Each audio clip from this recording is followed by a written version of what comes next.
My mistress is pregnant. Take my dad and leave. Hey, what do you think you're saying without helping with the care? Ryan, calm down. At first, my husband didn't seem to know who Ryan was. But after seeing my attitude and hearing the name, he finally remembered his own son. He openly frowned and glared at Ryan with displeasure. What are you doing here? Just showing up now. You must be after the money. I'm not giving a single cent to a cold-hearted son like you. Leave with that woman too. Ryan seemed too shocked by his words to respond. In contrast, I felt a chilling calm come over me. Fine, but I'm leaving your dad behind, because... I lifted the blanket off my father-in-law and showed his back to my husband. My husband's eyes started trembling and darting around. He seemed to have misunderstood. I need to make him realize that not everything goes his way. I am Emily Smith, 53 years old. I married my husband, Mike, through an arranged introduction in my 20s. Our son, Ryan, is now living independently, and currently, I live with Mike and my father-in-law, George, in their family home. Although we have been married for a long time, my relationship with Mike isn't great. Ever since my parents passed away, Mike and his father have been treating me increasingly poorly. They make degrading remarks about women daily. Mike's mother passed away years ago, so I have no one on my side. Only Ryan supports me. But I don't want him to be stuck in a place like this forever. Even after he moved out, Ryan kept in touch and showed his concern for me, but I always tried to assure him that I was managing fine, to keep him from worrying. Life felt like walking on thin ice, but even that fragile piece shattered when something happened.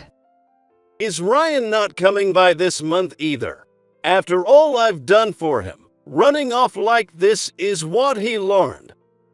At breakfast, my father-in-law banged the table loudly. Startled, I dropped my shoulders and lowered my gaze. Ryan didn't get along with his hot-tempered grandfather or my husband, who always followed his father's lead and had stopped visiting after starting college. He kept in frequent contact with me and showed his concern, but I never told him to come by. I didn't want my dear son tied to a place like this. Hey, are you listening? It's because you waste time working instead of caring for the housework. Women like you shouldn't have gone to college, wasting time on titles instead of being useful. Despite being married to Mike for years, my father-in-law has never once addressed me by name. All I ever heard were terms like hey or you, spat at me with disdain. Naturally, he'd never said thank you or apologized either. Mike, influenced by his father, rarely used my name as well. To both of them, it seemed like I was just a housekeeper. A woman should keep the house, but you're still playing at being a teacher in that calligraphy class. It's disgraceful. Exactly, Mike. She acts up because you let her get away with it. You should be stricter with her. My only solace was that Ryan had grown up unaffected by the outdated views of these two. Responding to them only added fuel to the fire, so I stayed silent and kept doing my chores. When Ryan was at home, he would speak up if things got too bad, but every time I won an argument, the two of them became extremely emotional. Sometimes it would even get physical. And now that I've fulfilled my biggest duty of raising Ryan with the right values, there was no reason to exhaust myself arguing. However, since Ryan moved out, they seem to think I've finally become obedient, and the atmosphere at home has only gotten harsher. So you think staying silent is enough? No wonder even your precious son abandoned you. My husband and father-in-law didn't even have Ryan's contact info, and since I only kept Ryan's number in my phone, they assumed I couldn't reach him either. It angered me that they thought Ryan was so heartless, but saying something would only make things harder for Ryan. I felt pathetic for not being able to defend my son, but I chose to remain silent. It's because you spoiled Ryan that he doesn't contact us now. Do you understand how much that's your fault? Mike glared at me as he shoved his breakfast plate my way. More than half of the food was still left, all of it vegetables.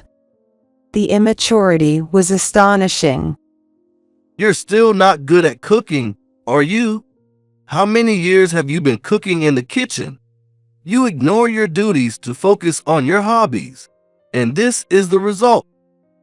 I don't need this kind of food either. Get it out of here already. It's inedible. Both of them hated vegetables, especially raw ones, so whenever I served them, they complained that it was proof of my poor cooking skills. They eat fried food without a word, so it's just picky eating. But it seems they can't rest without complaining to me. But you need to eat vegetables too. It's not about the vegetables. Your cooking is so bad I can't eat it.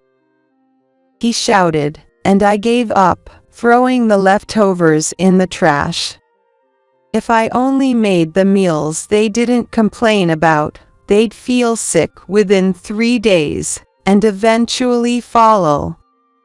And then I'd be blamed for that too, so even if I knew they'd be angry, I had to try and provide a balanced diet.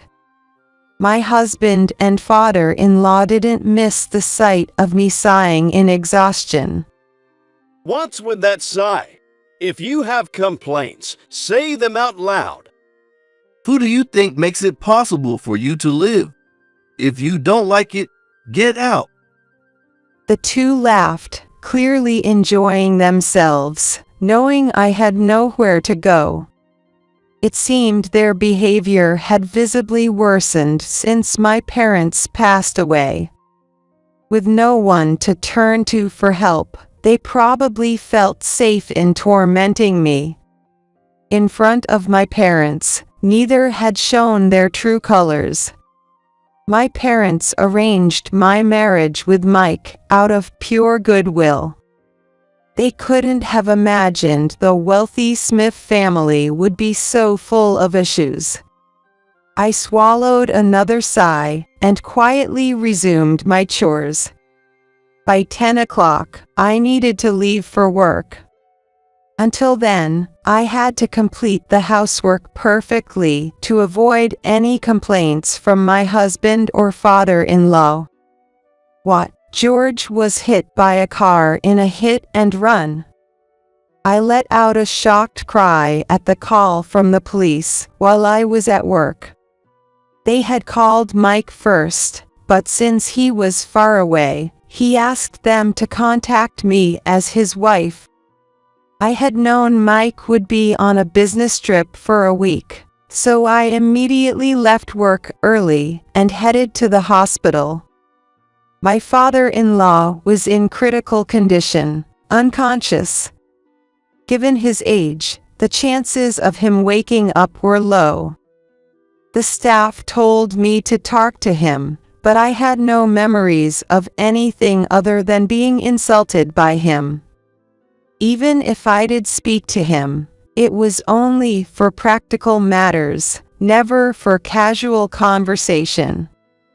The one who truly knew him and spoke with him often was Mike. Once Mike got back from his trip, I'd explain the situation and have him visit. Surely my father-in-law would be happier hearing from him than from me. With that in mind, I decided to do whatever I could for now.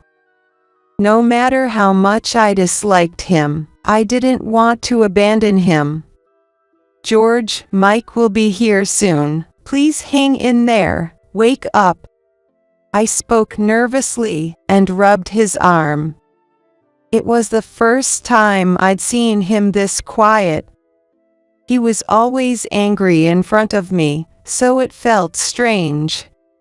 Taking care of him in the hospital while working was tough, but I just had to hold on until Mike returned from his trip. I endured the week with that thought. However, when Mike came back, his response was cold. I'm busy with work. You take care of Dad. My husband's family is wealthy and owns a company. He is currently the CEO, so I understand he's busy, but his attitude toward his father, the former CEO, seemed too disrespectful. But at least visit him in the hospital. This current deal is Dad's pet project. Making it a success is my way of showing my gratitude. Dad would definitely be happier that way. I'm so busy I won't be able to come home either. He shouted without giving me a chance to respond, then left for work. As he said, he hardly came home anymore, and the burden of caregiving fell entirely on me. Emily, you don't look well. Are you all right? Thanks, I'm fine. I love my job, so if possible, I don't want to quit. Being at work is far more relaxing than being in that suffocating house. But taking care of my father-in-law relentlessly weighed on my life. It was about a 20-minute drive from home to the hospital, but the constant trips were exhausting. On top of that, my husband had started becoming stingy with money. Why are the hospital bills this high? He's just bedridden, right? Go talk to the hospital again. If I don't get a satisfactory answer, I'm not paying this kind of money. He's in a coma and can't eat, so the IVs cost money. I've explained this over and over. Are you saying I don't understand anything? Don't insult me. You're just bad at explaining. If you want to pay that much, then you pay it. Why do you think you're working? I was fed up with my husband not only refusing to pay his father's medical expenses and other necessary costs, but also becoming stingy with even our living expenses. For now, I could manage with my savings and salary, but if this continued, my father-in-law and I wouldn't survive. Since my husband wasn't technically refusing income, we couldn't receive any public assistance. I didn't know where to turn for help and felt utterly lost. It was at that moment that Ryan visited the hospital. Mom, I heard about Grandpa. It must have been tough for you. I'm really sorry for not coming sooner. Ryan, there's no need to apologize. What about work? It's fine. Actually, I had some unused paid leaves piling up, so it was perfect timing. Apparently, he had a contact at the hospital and came back after hearing about our situation. I feel sorry for Grandpa as a human being, but that's about it. I feel no gratitude, only resentment for how he treated you. I came back because I was worried about you. You kept putting on a brave face whenever I called, so I figured talking in person would be the quickest way. What a kind son I have. I tried my best to hold back my tears. But Ryan looked troubled. I assumed it was because he saw our current situation, but it seemed there was more to it. I know this isn't the best time, but I saw Dad near the station today. What? But he said he was on a business trip. That was a lie. He was walking arm in arm with some woman. I was at a loss for words. I felt suffocated and dizzy. If someone asked me if I still loved him, I wouldn't know how to answer, but even so, for him to be out having fun during a time like this, and while his own father is in a coma, no less. I can't believe this. He dumped his own father on me while he goes off with some woman. Since my husband hadn't seen Ryan in a while, he didn't even recognize his own son when they passed each other. Ryan was exasperated but had never expected much from him anyway, so he shrugged it off as convenient.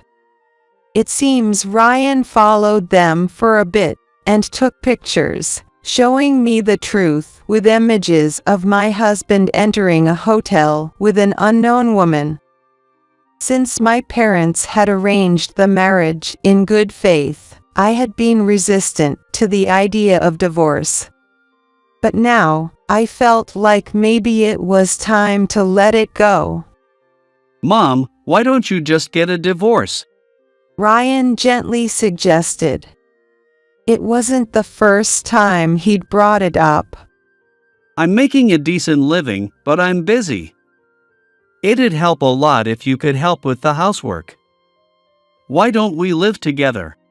Ryan is a kind child. He's always been concerned about how I've been treated at home. I was tempted by his proposal, but I didn't want to hold back my independent son. If I were to get a divorce, I wanted to do it in a way that allowed me to stand on my own 2 feet. Thank you, Ryan. I'll seriously think about it. Ryan looked at me with concern, but he gave me a smile as well. I'm thinking of bringing Dad home. Just as I was getting used to balancing work and caregiving with Ryan's help, my husband dropped a bombshell. What? We can't even provide the treatment and rehab the doctors recommend. It was clearly impossible to care for my father-in-law at home under those conditions. My husband didn't like my opposition, and he shouted at me with an obvious scowl. Dad said he's most comfortable at home. It's obvious he'd be better off at home than stuck in a hospital. How can you not understand that? You're just going through the motions without any heart, and that's why Dad isn't getting better. The doctor had said from the start that it would be difficult for my father-in-law to recover. If there was a reason, it was because my husband kept opposing the doctor's instructions and refusing to spend money. I almost argued again, but I knew that would only make him angrier. So I swallowed my words. All right, I'll discuss it with the doctor, but you need to come to the hospital too. You explain it. I'm busy. You have the final say, so they won't approve it if it's just me. When I pointed out that he was the one with authority at home, he seemed pleased and agreed to go to the hospital, which was unusual. Maybe he realized that if he left it to me, I'd never agree to home care. However, unlike me, whom he could always yell at, the people at the hospital were medical professionals. Naturally, my husband's amateurish knowledge didn't work on them. If you want home care, it will be challenging until there's more recovery. and you'd need appropriate equipment at home. You'll also need to discuss with a caseworker and find a primary doctor and nurse to come to the house. That will also require a contract, which involves costs. Are you okay with that? The doctor gave him a stern look. Since he'd been refusing treatments due to costs all along. Faced with the mention of money, my prideful husband nearly exploded, but being a coward at heart, he managed to hold back his anger. It's fine. My wife will quit her job to focus on caregiving. What? You never told me that. Not only was I shocked, but even the doctor and nurse present were surprised at his sudden declaration without any consultation. However, my husband had finally reached the peak of his anger, and he began yelling at me right there, without any regard for the people around. Do you not care if Dad dies?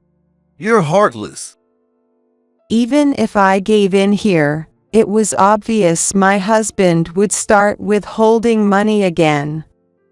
If I quit my job, there would be nothing left for me and my father-in-law but a future of poverty. I tried to persuade my husband with the doctor's help, but his resolve seemed unwavering, and the discussion ended without progress. The doctor and I were both at a loss. As everyone involved grew more exhausted, my husband took a shocking action. It happened about a week after he first said he wanted to bring his father home from the hospital. Suddenly, I got a call from him. I had a bad feeling and honestly didn't want to answer, but I couldn't ignore it either. Reluctantly, I pressed the answer button on my phone. Hello. What my husband said next was unbelievable. I've discharged Dad. Since neither you nor that primary doctor were there, the hospital was happy to let him go. What? My husband had forcibly discharged my father-in-law from the hospital. Since my husband was his only biological child, his opinion held significant weight. The hospital couldn't keep a patient indefinitely without any hope of recovery. And there were certainly people who found home care more convenient in such cases. Seeing my father-in-law lying in bed, I felt utterly lost. Quit your job and take care of Dad. And now, my husband's harassment began. I resisted, of course, but once my husband was fired up, there was no stopping him. My wife needs to provide care. Make her quit her job now. Are you going to abandon a bedridden elderly person? Are you guys just going to leave an old man to die? He even came to my workplace, making a scene at the front desk. Many of my students and co-workers knew about my situation, and they were all equally shocked. I finally gave in to my husband's outburst, which showed no signs of stopping. Fine, I'll quit. You should have just done that from the start. Trying to fight back only makes things worse at work. The smartest choice is to just listen to me quietly, got it? If I kept resisting, it would only cause more trouble for my workplace. Though some people offered to help me by suggesting I contact the police, I chose to resign. Surely my husband's harassment would come faster than anything the police could do to help. The harassment didn't stop even after I quit my job and focused on caregiving. Even though he was the one who insisted on home care for his father, my husband continued to come home only occasionally. Of course, he never helped with the caregiving, and instead enjoyed criticizing me over anything he could find. Hey, are you even cleaning? There's dust everywhere.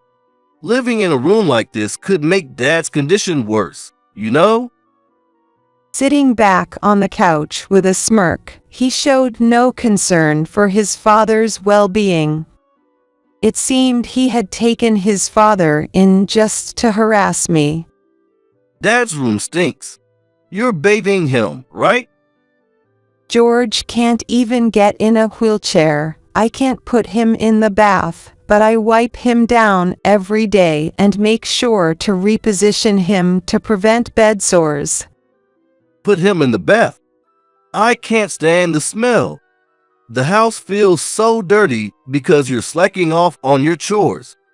Why do you think I made you quit your job to focus on the housework? It's no surprise if I break down in this situation.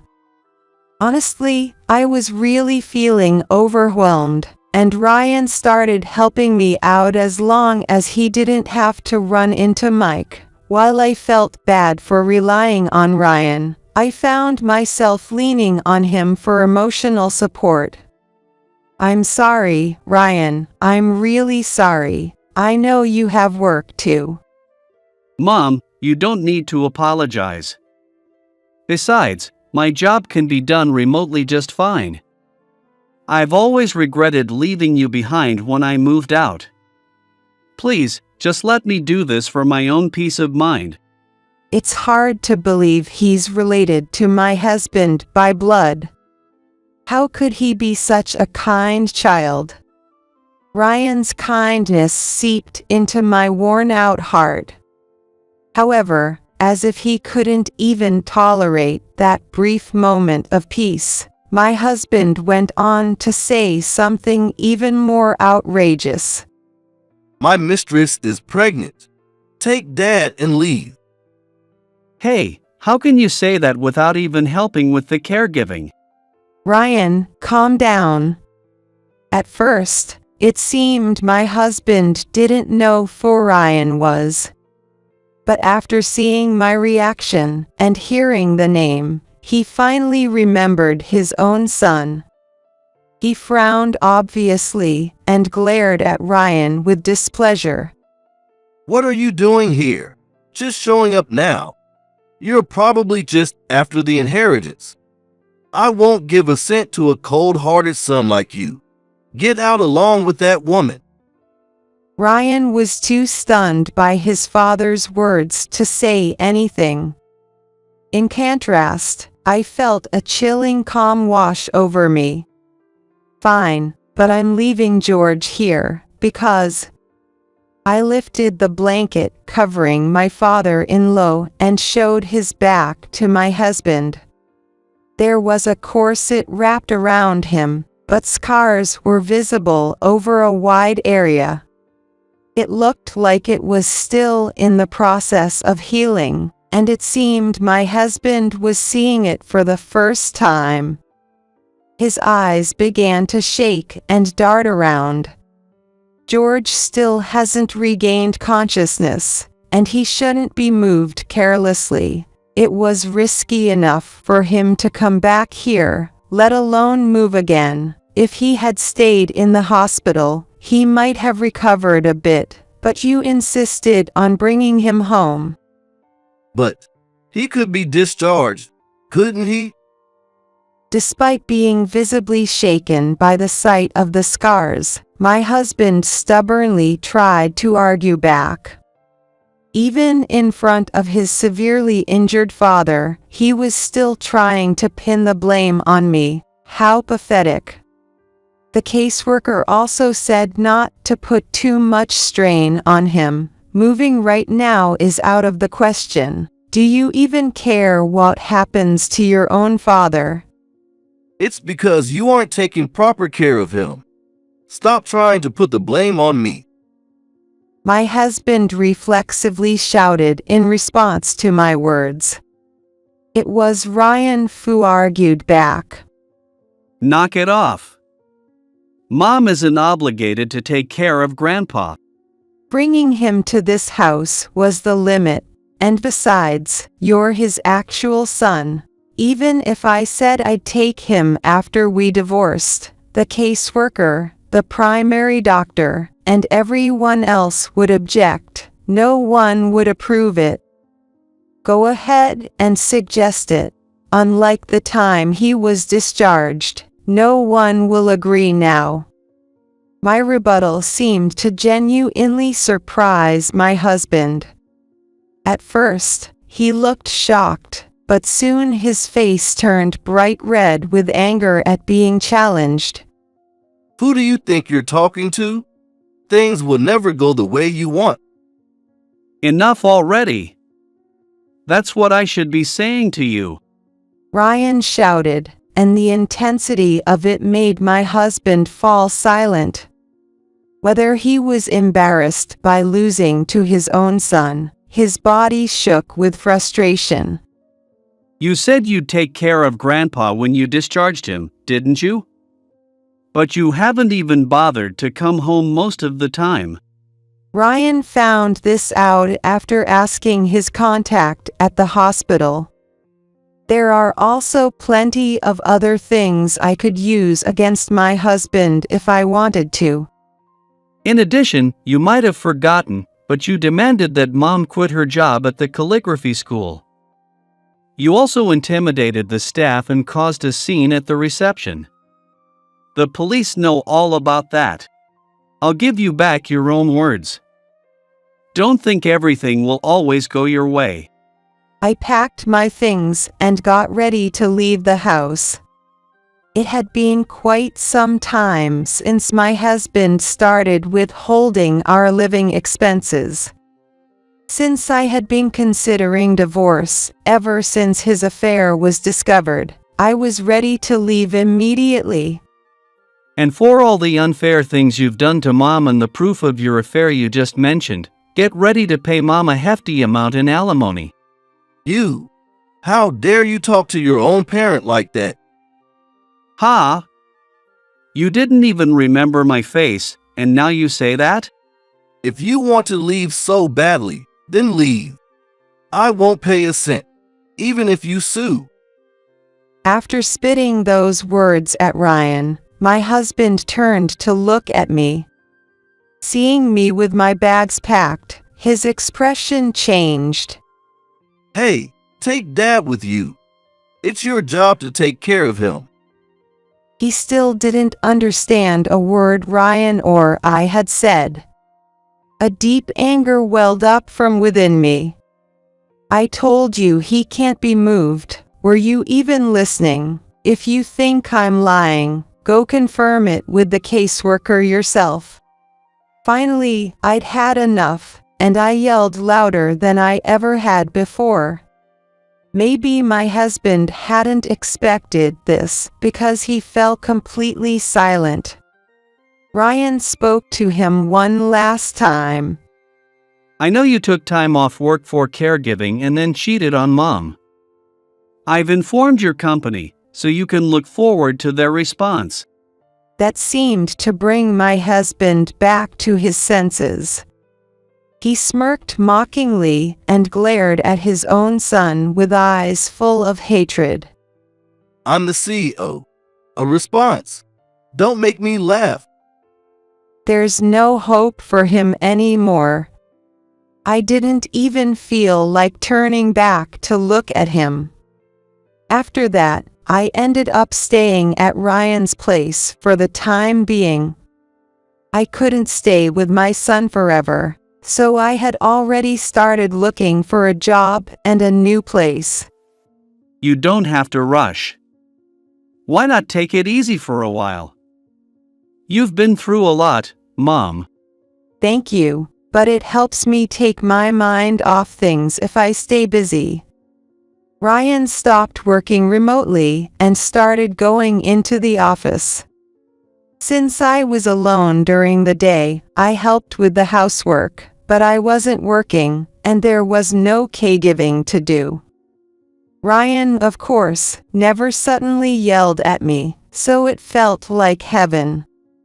And perhaps because of that, painful memories would sometimes come to mind out of nowhere. That day too, I remembered being yelled at by my husband, and my mood sank. Hey, open up. I know you're in there. Get out here now. Wait, is this for real? As if the painful memories had come to life, my husband's voice echoed through the room. Hoping it was just a dream, I looked at the door camera and saw my husband standing there with his mistress, Megan. While I was deciding whether to answer or ignore them, they began shouting loudly. Because of you, my life is ruined. Dad has died. Leaving a dependent elderly person behind is unbelievable. You're heartless. If this continues, I'll only cause more trouble for Ryan. I'm already imposing on him by staying here. Be quiet. Unable to take it anymore, I rushed out of the room, and the two of them looked at me with smirking, nasty smiles. They must think their prey has finally come out of hiding. Don't you dare act all high and mighty. You abandoned your own father. I heard it all from Mike. You were out playing around instead of doing proper housework. So you divorced me without any gratitude for me supporting you. And now you're tricking our son into taking care of you. At least it seemed they didn't plan to say anything bad about Ryan. That gave me a small sense of relief, but I couldn't stay quiet in the face of baseless accusations. Stop saying things that aren't true. That's you. You greedy, cunning woman. My husband's behavior was exaggerated, almost theatrical. It seemed his goal was to spread bad rumors about me. You're the one trying to get alimony with false claims. Mike's already suffered enough. What more do you want to take from him? What in the world has this woman heard from him? Or perhaps she knows everything and is helping him anyway. I was at a loss for words. After all the horrible treatment, I never expected them to be so shamelessly defiant. As I stood there, stunned, the building's security guard approached me. Is anything going wrong? It was Megan who answered his question. Sure, she's wrong. She abandoned her own father. What a horrible woman. Call the police. Megan screamed, but the guard remained calm. I've heard about the situation from Ryan. Had Ryan predicted this would happen? The guard glared at my husband and Megan. I've already called the police, so you two will need to come with me. Emily, please go back inside.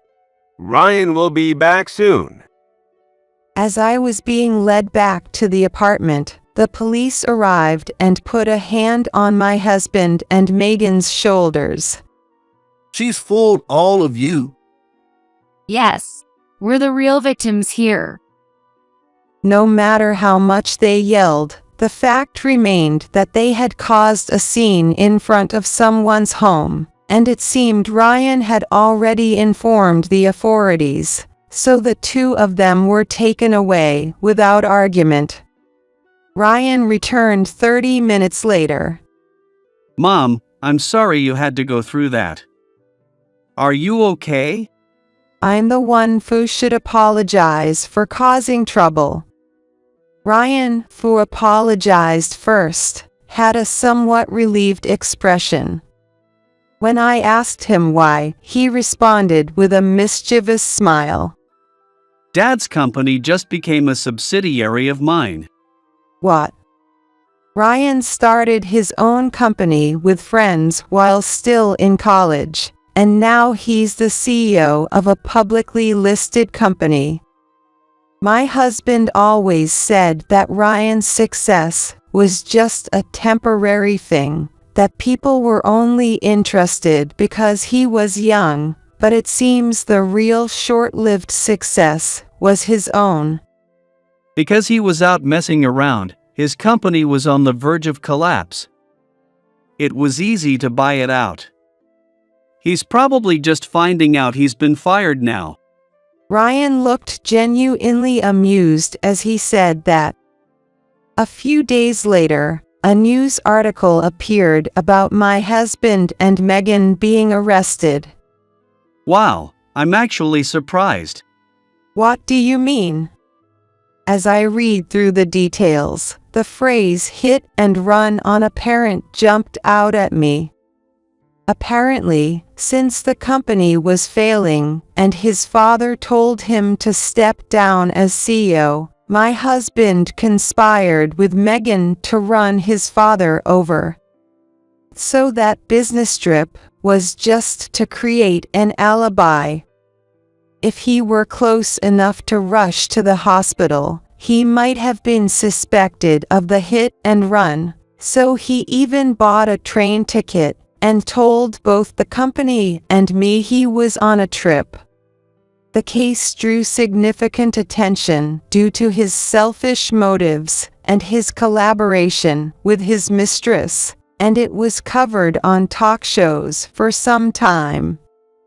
Reporters persistently tried to get comments from Ryan and me, but since we were in the middle of divorce proceedings and had essentially cut ties, the focus gradually shifted to Megan's relationships and the large amounts of embezzlement my husband had committed. I can't believe he was embezzling too. Sounds like the company plans to sue him. In a way, it was a small blessing amidst the misfortune, as my husband's arrest made the divorce process go smoothly. It looks like I'll get nearly the full amount of alimony I was asking for. However, now that my ex-husband is a criminal facing a lawsuit from his company, I doubt he'll be able to pay the alimony.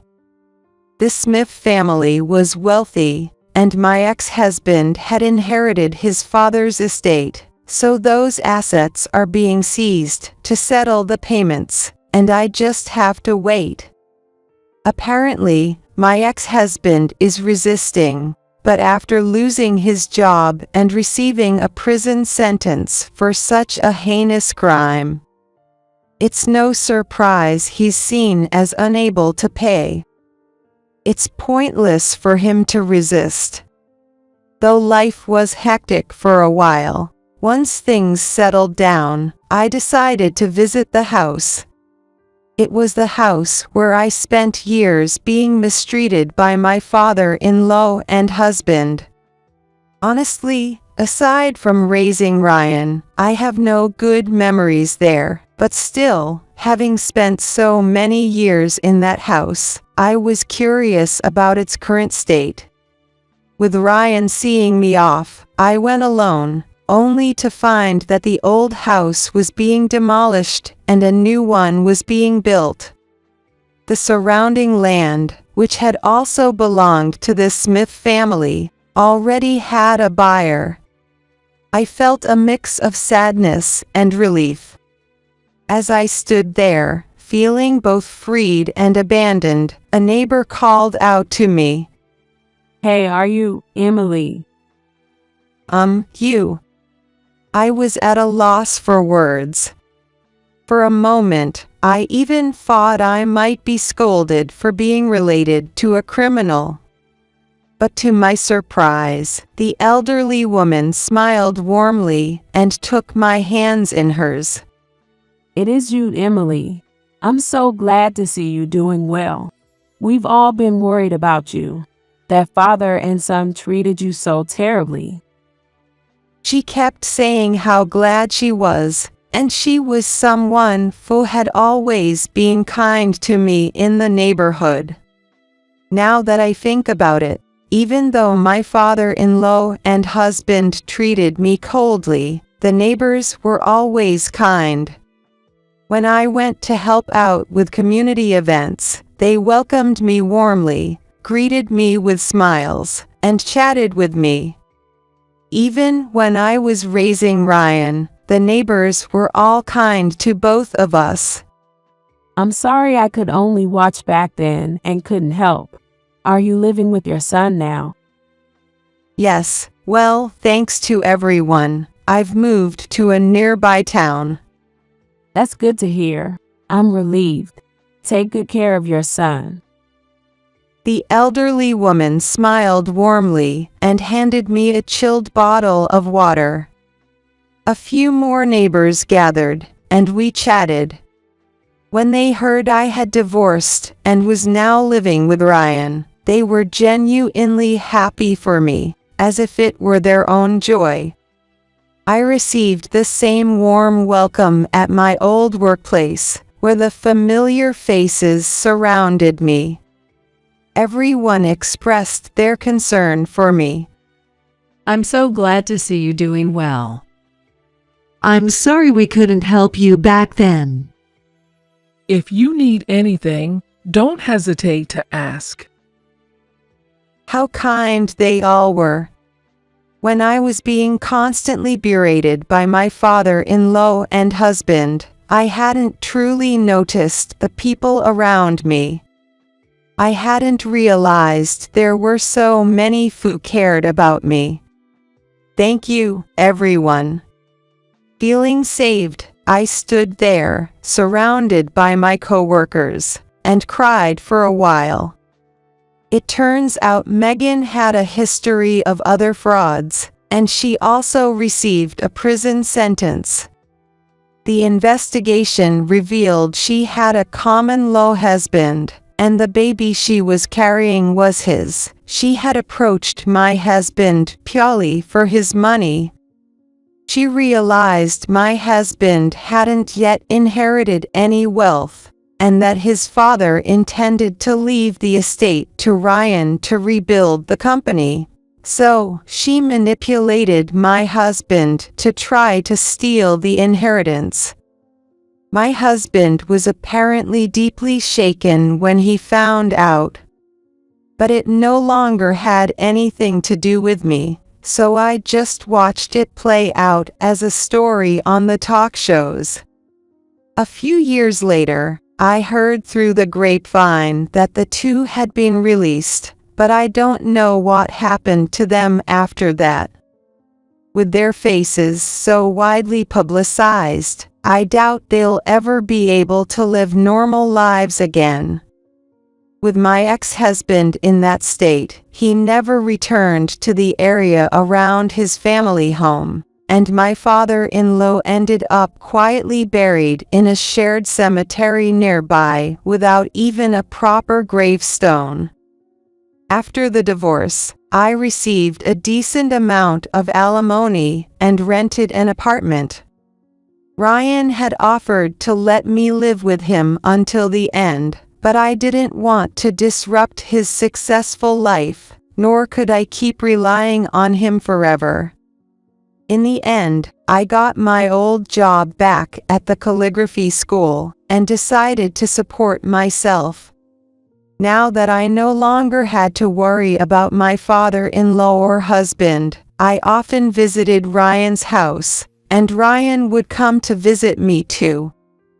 I couldn't do that before, but now I could go out with my coworkers, interact with my students, and enjoy every day to the fullest. Ryan is planning to introduce his girlfriend to me soon, and I'm really looking forward to it. My life is just beginning. After all those years of holding back, I plan to live life to the fullest and enjoy every moment.